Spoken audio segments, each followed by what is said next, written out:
नमस्कार, आप देख रहे हैं न्यूज स्पेशल और आपके साथ मैं हूं दिव्यदर्शनी बिष्ट। गोपेश्वर पहुंचे मुख्यमंत्री पुष्कर सिंह धामी ने घटनाक्रम में हुए पीड़ितों से मुलाकात की। अस्पताल जाकर वो उनके साथ मिले और उनका हालचाल जाना और वहां पर मौजूद डॉक्टरों को जरूरी दिशा निर्देश दिए। इसके बाद सीएम बद्रीनाथ, विधायक और नेता प्रतिपक्ष यशपाल आर्य से मिले और घटना को लेकर बातचीत की, जिस दौरान विधायक ने सीएम से मृतकों के आश्रितों को सरकारी नौकरी और 25 लाख रुपए की सरकारी मदद देने की मांग की। इसके अलावा सीएम धामी और नेता प्रतिपक्ष ने शहीद हुए पुलिस इंस्पेक्टर समेत दोनों होमगार्डों को श्रद्धांजलि अर्पित की। वहीं सीएम धामी ने पीड़ित परिजनों को हर संभव मदद का आश्वासन देकर दोषियों के खिलाफ कार्रवाई की बात कही है।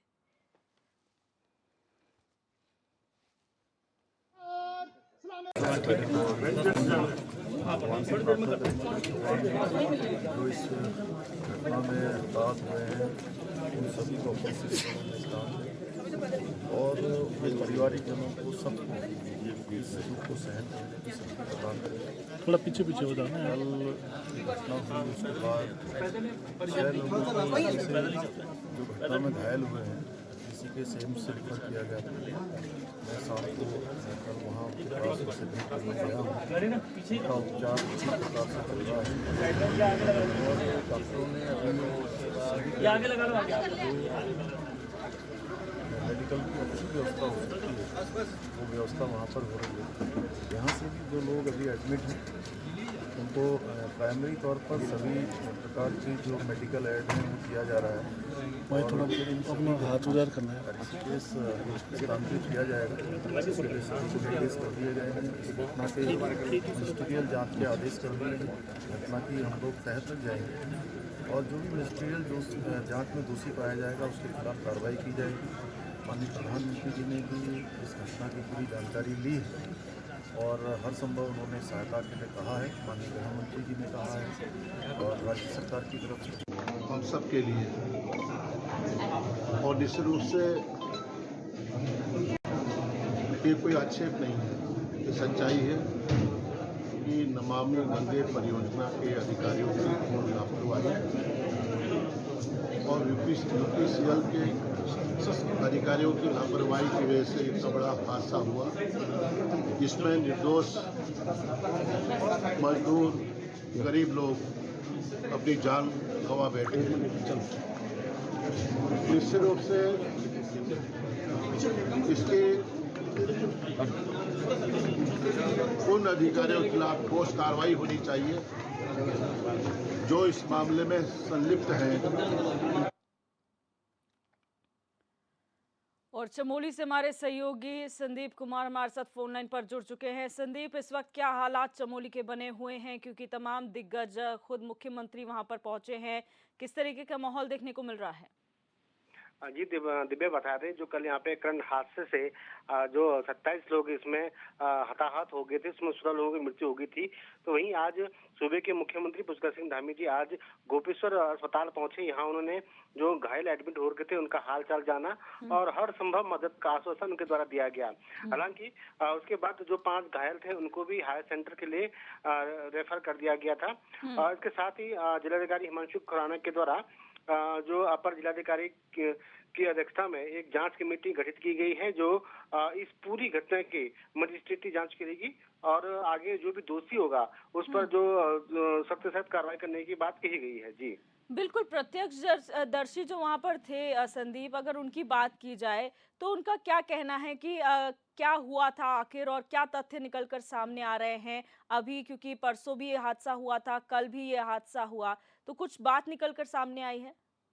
जी, जो प्रत्यक्षदर्शी उनका साफ तौर पर कहना था कि सुबह वहां पर जो परसों रात जो व्यक्ति मारा था उसके पंचनामे के लिए वहां पे गए हुए थे। तो अचानक ये उसी जहाँ पे परियोजना का परिसर वहां पे खड़े थे तो अचानक ही बिजली दौड़ गई और जो जितने भी रेलिंग पर खड़े थे वो एक साथ ही वहां पे कम से कम 16 लोग स्पॉट पर ही खत्म हो गए। तो कहीं न कहीं बिजली विभाग की भारी लापरवाही भी सामने आई है और इसके साथ ही उस एरिया को पुलिस के द्वारा सीज किया गया है। जी बिल्कुल, नेता प्रतिपक्ष की अगर बात करें, वो भी वहां पहुंचे थे। खुद विधायक राजेंद्र भंडारी ने भी मुख्यमंत्री से मुलाकात की है। क्या मांग उन द्वारा की गई है? जी तमाम दिग्गज नेता गोपेश्वर पहुंचे, चाहे उसमें पूर्व मुख्यमंत्री हरीश रावत जी हों, बद्रीनाथ विधायक राजेंद्र भंडारी हों, चाहे आज नेता प्रतिपक्ष हों, तमाम नेता यहाँ पर पहुंचे। उन्होंने घायलों से मिले और जो मृतक थे उनके परिजनों से मिलकर उनको सांत्वना दी। उन्होंने लगातार सरकार से यही मांग की, जो मुआवजे की राशि है उसको बढ़ा दी जाए। इसके साथ ही जो मृतक हैं उनके आश्रितों को नौकरी देने की बात यहाँ पर उनके द्वारा कही गई है। जी बिल्कुल, आप बने रहिए संदीप हमारे साथ। राजेंद्र सिंह भंडारी विधायक हैं कांग्रेस के। सर, बहुत स्वागत है आपका HNN 24/7 में।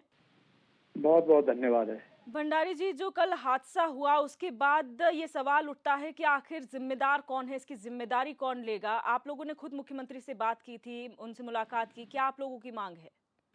देखिए, नमामि गंगे का ये प्रोजेक्ट है जी। और बिजली विभाग और जिसको हैंड ओवर किया गया है जल संस्थान, ये दोनों विभाग मिल करके जिम्मेदार है। जी। क्योंकि समय रहते हुए बिजली का उपाय कर दिया गया होता, वो करंट कैंपस से हटा दिया गया होता तो दोबारा इतना बड़ा हादसा नहीं होता। एक बार ऑलरेडी उसमें हादसा हो चुका था, एक आदमी की जान करंट लगने से हो चुकी थी। फिर भी सरकार ने जो है ध्यान नहीं दिया और वो करंट यथावत रखा। लोग दोबारा जब उस आदमी की देखभाल करने के लिए वहां गए, उसकी बॉडी लेने के लिए वहां गए, तो अचानक से करंट आ गया। 15-16 लोगों की मौत एक साथ हो गई, कई लोग घायल हो गए। तो ये दोनों विभागों की सामूहिक जिम्मेदारी है। और फिर हमारा ये भी मानना है कि इनके खिलाफ भी FIR दर्ज होनी चाहिए, इन पे भी हत्या का मुकदमा दर्ज होना चाहिए। और जो सजा हमारे लोगों को मिली है, यही सजा इन लोगों को भी मिलनी चाहिए, क्योंकि इनकी लापरवाही के कारण इतना बड़ा हादसा हुआ है। दूसरे में हमने माननीय मुख्यमंत्री जी से मांग की थी कि 5 लाख रुपया मुआवजा बहुत कम से कम 25 लाख रुपया उसमें दिया जाना चाहिए था और प्रत्येक परिवार से एक व्यक्ति को नौकरी उसमें दी जाए। घायलों का इलाज करवाया जाए, मुफ्त में इलाज कराया जाए, जितना पैसा लगे उनके इलाज में वो सरकार वहन करे। ये हमारी मांग थी, परंतु कोई भी मांग उनमें से हमारी पूरी नहीं हुई है। जी, मुख्यमंत्री की तरफ से आप लोगों को क्या आश्वासन दिया गया है? क्योंकि ग्राउंड जीरो पर तो मुख्यमंत्री खुद अकेले पहुंचे हुए हैं, क्या आश्वासन उन्होंने दिया? तो उस समय तो मौके पे तो कोई समाधान, अस्थायी समाधान तो कोई हो नहीं पाया। लोग बड़े आक्रोशित भी थे। लोगों ने कहा कि भाई जब तक जो है समाधान नहीं होता है तो हम यहीं बैठे रहेंगे, यहीं डटे रहेंगे, परंतु हमारा समाधान होना चाहिए, हमें नौकरी मिलनी चाहिए, हमारे आश्रितों को नौकरी मिलनी चाहिए, हमारा मुआवजा बढ़ाया जाना चाहिए, घायलों का इलाज कराया जाना चाहिए, संबंधित विभागों के खिलाफ जो है प्राथमिकी दर्ज होनी चाहिए। ये लोगों की मांग थी, जिनमें से कोई भी मांग पूरी नहीं हुई है। जी, अभी क्या माहौल है और आप लोगों की तरफ से क्या कार्रवाई की जा रही है? उन घायलों का क्या हाल है जो वहाँ पर अस्पताल में भर्ती हैं?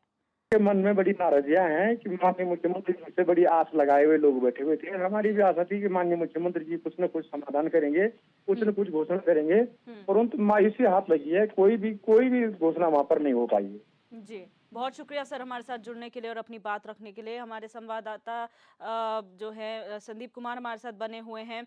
संदीप, आपने राजेंद्र भंडारी जी को सुना, वो काफ़ी निराश थे इस बात से कि कोई समाधान यहाँ पर नहीं निकला है। हालांकि मुख्यमंत्री पूरी कोशिश कर रहे हैं कि किसी तरीके से जो राहत बचाव कार्य है वो हो सके, लोगों को बेहतर इलाज दिया जा सके। वहाँ पर आपको क्या लगता है, वहाँ पर लोगों की क्या मांग है? क्या वो आक्रोशित है? क्या वो भी यही मांग कर रहे हैं जो कांग्रेस द्वारा उठाई जा रही है? जी बिल्कुल, जो पीड़ित परिवार हैं उनका लगातार वो मांग कर रहे थे कि उस मुआवजे की राशि बढ़ाई जाए, जो आश्रित हैं उनको नौकरी की वो मांग कर रहे थे। तो कहीं न कहीं हालांकि CM धामी तो वहाँ पे पहुंचे, सांत्वना तो दी, लेकिन जो उनसे आशा थी, जो पीड़ितों की परिजनों की जो आशा थी उनसे, कहीं न कहीं उनको जो है मायूसी हाथ लगी है, क्योंकि ना तो मुआवजे की राशि बढ़ाई गई है, ना तो कोई इसमें कोई बात हो पाई कि हम जो आश्रित जो उनके आश्रित है उनका भविष्य क्या होगा। तो कहीं भी कुछ सकारात्मक बात हुई नहीं और एक मायूसी हाथ जो है पीड़ितों के परिजनों को लगी है। जी जी, जिस तरीके से पूरे हालात हैं, एम्स ऋषिकेश में कई घायलों को रेफर किया गया, उसके बाद जिला अस्पताल में भी कई लोग भर्ती हैं। कांग्रेस की तरफ से ये भी सवाल उठाया गया कि आखिर वहाँ पे व्यवस्थाएं क्यों नहीं है कि आपको ऋषिकेश एम्स में लोगों को भर्ती करवाना पड़ रहा है। तो ऐसे में क्या वहाँ पे व्यवस्थाएं की गई हैं? जी बिल्कुल, अगर स्वास्थ्य सेवाओं की यहाँ पर बात करें तो जो गंभीर रूप से घायल थे तो उनको हायर सेंटर तो यहाँ से रेफर कर लिया गया, लेकिन अगर वे व्यवस्थाएं यहाँ पे पहले से होती तो उनको बेहतर इलाज यहाँ पे मिल सकता था।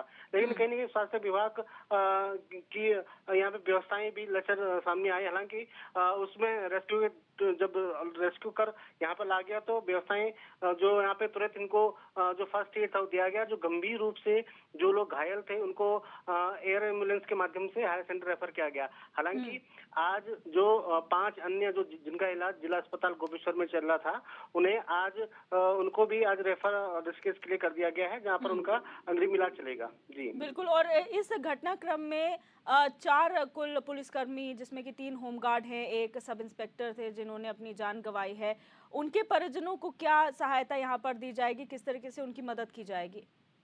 जी बिल्कुल। कल इस दर्दनाक हादसे में पीपल कोटी के एसआई प्रदीप राव जी की मृत्यु हो गई, साथ ही जो 3 होमगार्ड के जवान थे वो इस हादसे में झुलस गए, उनकी भी मृत्यु हो गई।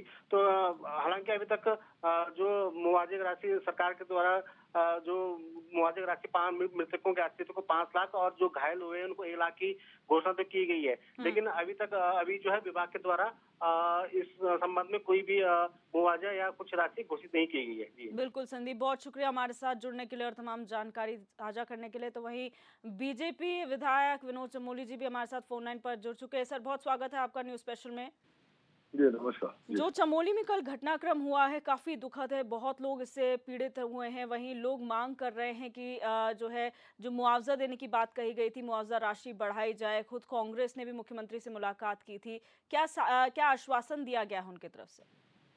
देखिए, ऐसा सरकार ने घोषणा की है, आप सबको जानकारी है जी, और उसकी जांच के भी आदेश हुए हैं और निश्चित तौर पर अगर इस तरह से मांग वहां पर आ रही है तो सरकार उसको कंसिडर करेगी। सरकार तो पीछे कहीं है ही नहीं इस पूरे मामले में, बहुत संवेदनशील सरकार है, कहीं ना कहीं अपने लोगों के साथ है। अब दुर्घटना घटी है, दुखद तो है ही है जी। लेकिन दुर्घटना के कारणों की जांच हो रही है, जो उसके जिम्मेदार होंगे उनको पूरी तरह से उनके ऊपर कार्रवाइयां भी होंगी और जो उनको राहत दी जानी है, जो मैक्सिमम सरकार कर सकते हो करेंगी। बिल्कुल। चमोली जी, कांग्रेस की अगर बात की जाए तो तमाम दिग्गज चमोली में मौजूद है और वहां पर जायजा ले रहे हैं। उनका ये कहना है कि जो मजिस्ट्रियल जांच के आदेश दिए गए हैं उसे कमिश्नर को सौंप दिया जाए, कमिश्नर लेवल पर ये जांच होनी चाहिए। इस पर क्या कहेंगे? देखो, वो वहाँ है, ये अच्छी बात है तो अपने लोग सब जी, वो भी चिंता कर रहे हैं, करनी ही चाहिए। और जहाँ तक सरकार का प्रश्न है तो सरकार भी कोई उनसे कम जिम्मेदार नहीं है, उनसे अधिक जिम्मेदारी सरकार की है। तो जो करना उचित होगा सरकार करेगी हर हालत में। जी। तो जिस तरीके से एम्स की बात करें, एम्स में कई लोग एडमिट हैं, वहां पर इलाज चल रहा है, मुख्यमंत्री खुद ग्राउंड जीरो पर जाकर काम कर रहे हैं, वहां पर जायजा ले रहे हैं।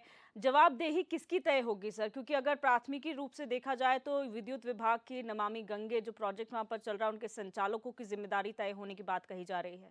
सरकार हमारी है जी, राहत देने का काम, अपने नागरिकों को बचाने का, उनको ढांढस बनाने का सब हमारी जिम्मेदारी है। जी, मौके पर अगर कुछ गड़बड़ हुई है तो जिन लोगों ने गड़बड़ की है उनको दंडित करने का भी काम सरकार का है। जी, और सरकार ने बाकायदा उसमें जांच बिठा दिया, छोड़ेंगे नहीं किसी भी कीमत पर। जी। लेकिन जो इस समय आहत हैं लोग, जो हताहत हुए हैं, उनको बचाना पहली प्राथमिकता है। जिन लोगों के यहाँ घटनाएं घट गई हैं उनको राहत देने का काम पहला है, तो हम पहली प्रायोरिटी पे उसको कर रहे हैं, बाकी का काम इसके आगे होगा निश्चित तौर पर। लेकिन मैंने कहा ना, संवेदनशील सरकार चल रही है, कहीं पर भी कोई दिक्कत नहीं आएगी, जो मैक्सिमम किया जाएगा हम लोग करेंगे। बिल्कुल। बहुत शुक्रिया सर हमारे साथ जुड़ने के लिए और अपनी बात रखने के लिए।